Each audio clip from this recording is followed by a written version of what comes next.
This is Production Values, the Art of Amdram podcast, a show all about amateur dramatic and musical productions.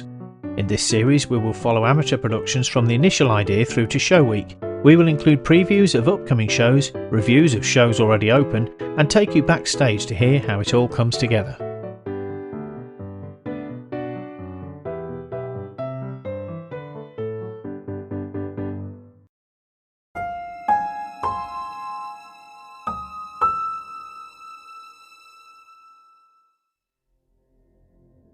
Episode 5, Mary Rose, J M Barries' Forgotten Gem. Welcome to this episode of Production Values. As I record this, we are in show week for the Bury Theatre Workshop production of J M Barries' ghost story Mary Rose. The show is being staged from Thursday the 27th of February through to Saturday the 1st of March and is being staged at the Guildhall, Bury St Edmunds. Some tickets are still available, but the show has sold well. Most of us would think first of Peter Pan when asked to name a J M Barrie work, but Mary Rose is a forgotten gem. It covers similar themes to Peter Pan in exploring a character who cannot age. But unlike Peter Pan, this story is much darker. The show has a narrator, Barrie himself, and there are some references to Peter Pan in the script to look out for, what movie fans these days call Easter eggs. In our production, Mary Rose is played by 16-year-old Jamie Betting. The part was written for and first performed by the then 26-year-old Faye Compton, and the show was first performed in April 1920 at the Haymarket Theatre in London. Apparently, Barrie wrote the play with his left hand due to writer's cramp in his right hand, and this is the reason that he gives as the narrator for the dark nature of the play, his left hand being what he calls his sinister hand. The show at the Guildhall will require the construction of an aluminium frame to create the stage onto which the set will be constructed. This auditorium is in fact the old courtroom within the Guildhall, where I believe that many real dramas have taken place over the 700 years of its existence. As a tech team, led by producer Tim Lodge, we have had to be extremely careful and respectful of the antique fixture and fittings of the court whilst doing our test construction of the stage frame and lighting rigs. I asked my co-presenter, Seb Ranson, who is playing the character Cameron in Mary Rose, to chat to producer, director and founder of Bury Theatre Workshop, Tim Lodge, about this show, why he wanted to stage it, as well as how he got involved in Amdram originally.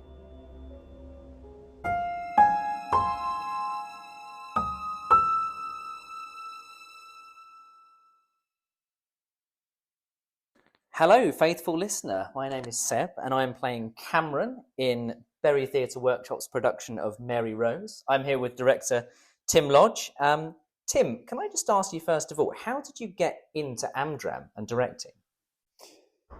Well, I was about 16, which is Jamie's age, actually, who's playing Mary Rose. And I was studying physics A-level, and my physics teacher wanted people to help backstage because he did all the lights, knowing about electrical stuff.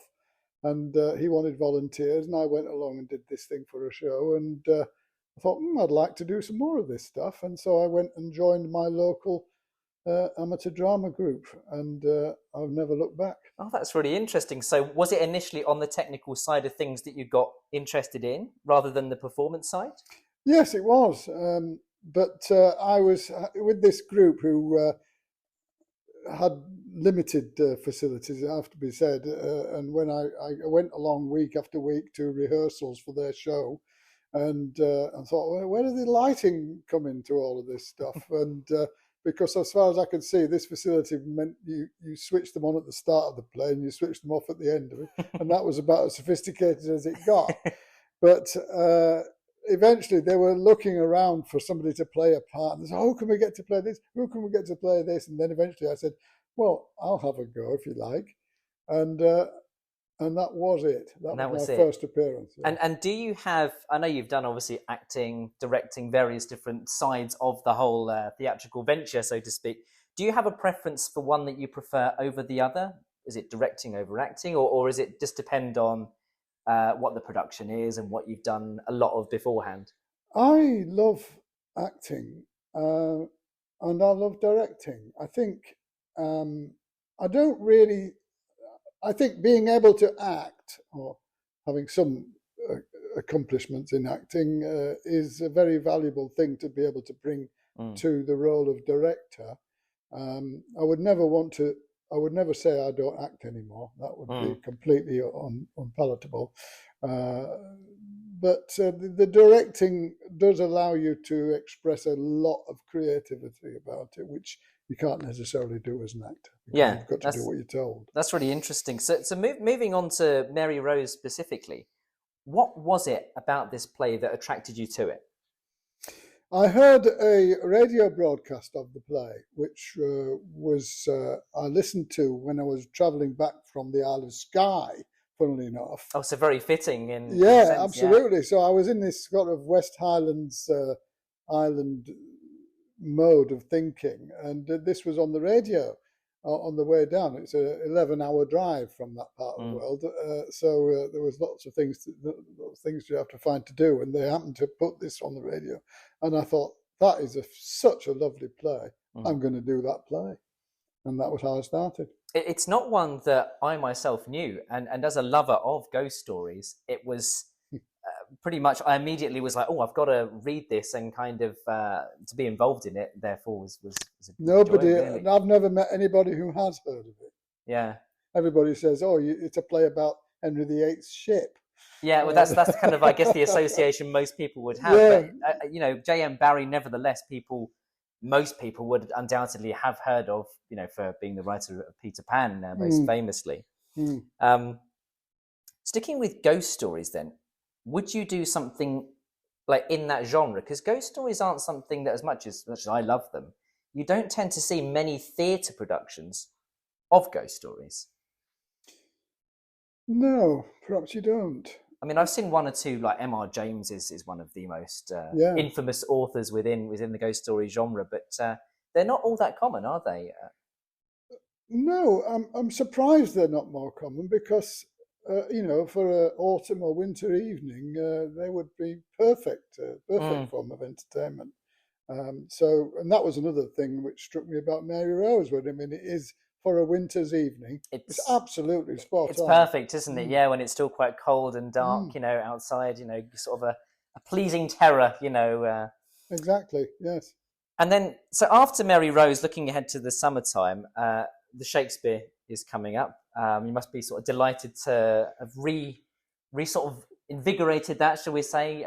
Yes. Well, the rumours of our demise were greatly exaggerated. We had to abandon last year's production simply because we had various actors pulling out, which was a great shame. And we just couldn't fit those. There are some. We try to be as welcoming as possible in BTW and to give everybody a chance to do stuff, but there are some parts which you absolutely have to have a particular type of person, and that particular type of person wasn't available, so we just couldn't. We had no choice but to pull it. But we're back on the road. And it's going to be the same production, same play, as I understand. As you like it. Yes.